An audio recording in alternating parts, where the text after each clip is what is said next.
চাপড়া থানায় বিয়ের আসর, সিভিক ভলেন্টিয়ারের বিয়ে দিলেন আইসি। মানবিকতার এক উজ্জ্বল দৃষ্টান্ত স্থাপন করলেন চাপড়া থানার আইসি অনিন্দ্য মুখার্জি। সমাজের স্বামীহারা কন্যার বিয়ে সম্পন্ন করে তিনি আবারও প্রমাণ করলেন মানবিকতার। পুলিশ শুধু আইন শৃঙ্খলা রক্ষাকারী নয়, বরং সমাজের অসহায় মানুষেরও এক বড় ভরসাস্থল। চাপড়া থানার উদ্যোগে থানা চত্বরে আয়োজন করা হয় স্বামীহারা অসহায় মেয়ের বিয়ের আসর। ফুল, আলোকসজ্জা আর অতিথিদের উপস্থিতিতে এক সুন্দর পরিবেশ তৈরি হয়। বিয়েতে উপস্থিত ছিলেন থানার অন্যান্য পুলিশ কর্মীরাও। 2021-এ ক্যান্সারে আক্রান্ত হয়ে মৃত্যু হয়েছিল মামনি ঘোষের স্বামীর। তার একটি মাত্র পুত্র সন্তান রয়েছে। পাত্র রথিন হালদার, বাড়ি করুইগাছি গ্রামের, পেশায় সিভিক ভলেন্টিয়ার।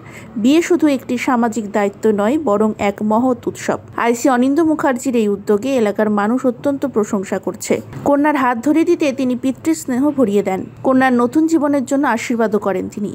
এই মহৎ কাজে যারা সহায়তা করেছেন তাদের প্রতি কৃতজ্ঞতা প্রকাশ করেছেন স্থানীয়রা। আজকে আমাদের থানাতে মামনি ঘোষ এবং আমাদের যে সিভিক রথিন হালদার, এদের একটা বিয়ে সম্পন্ন হয়। 2021 সালে মামনি ঘোষের স্বামী ক্যান্সার আক্রান্ত হয়ে মারা যায়। পরবর্তীকালে আমরা জানতে পেরে তখন মামনিকে আমরা কি করি যে ওদেরকে রথিনের সঙ্গে আমরা একটা বিয়ে দিই। ঘটনাক্রমে ওরা 8/1/2025-এ এরা বিবাহ সূত্রে আবদ্ধ হয়, কিন্তু এদের সামাজিক বা আইনি প্রক্রিয়া এদের সম্পন্ন হয়নি। আন্ডার সেকশন 16 ম্যারেজ অ্যাক্ট অনুসারে আজকে এদের কী করা হলো, বিবাহটা সম্পূর্ণ হলো এবং এরা বাকি জীবনেরা ভালোভাবে থাকুক এই আশা আকাঙ্ক্ষা কামনা সাফল্য কামনা করি। ধন্যবাদ, নমস্কার।